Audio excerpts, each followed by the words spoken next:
Hey guys, this is Ben with Upstart HR. Today I had an interesting idea that I heard that I kind of wanted to share and get some feedback on. I don't know exactly how to even describe it. I heard a talk on leadership, and the speaker was saying that contrary to what we immediately think of when we hear someone talking about leaders in the company, we immediately think of the most senior people, the highest in the organization, hierarchically, I guess.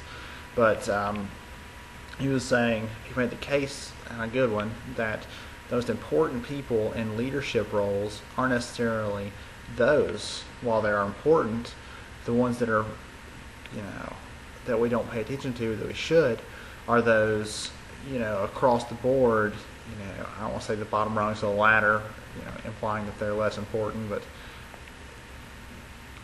I don't know. Anyway, there's a way to define that that doesn't sound demeaning.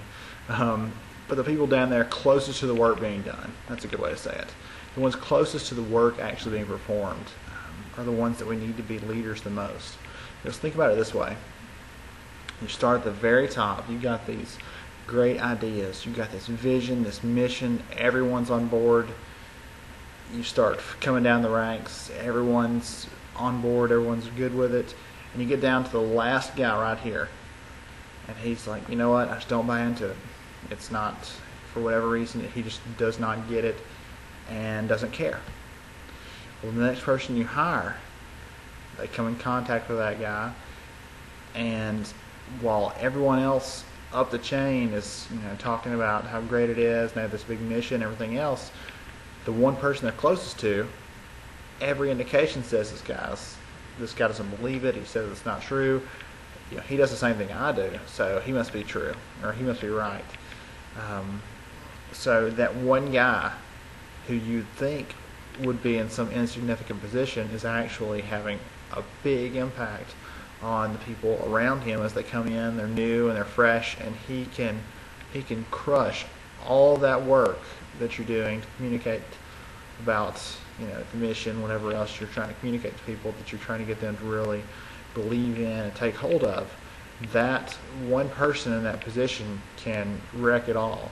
So it's really important.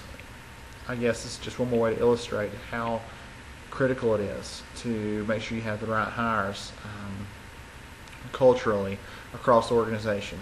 And it's never going to be 100% on the mark. No matter how many times you try, you're always going to miss at some point. It just happens. But that just shows you how important it really can be for people that say, well, what's one person, it's not going to make that much of a difference. But it's magnified across that, because think about it. In that example, the guy that didn't believe is right there next to the customer. He's the one that's your face to the rest of the world. They're the one interacting with people every day, and they don't believe heavily in what you do.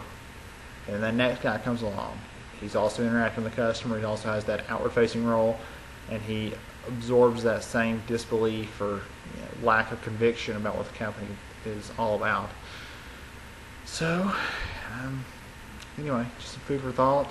I don't know if anybody else has ever had the idea presented to them that way, or if you've ever kind of kicked it around about some sort of leadership training for those that are not just a senior manager in the organization. Doing some leadership training for people that are in other roles that might not seem critical, but really, in a customer service focus or something else where they really drive the business from the ground up. Anyway, thanks for listening to Ramble, and looking forward to hearing what everybody has to say. Thanks.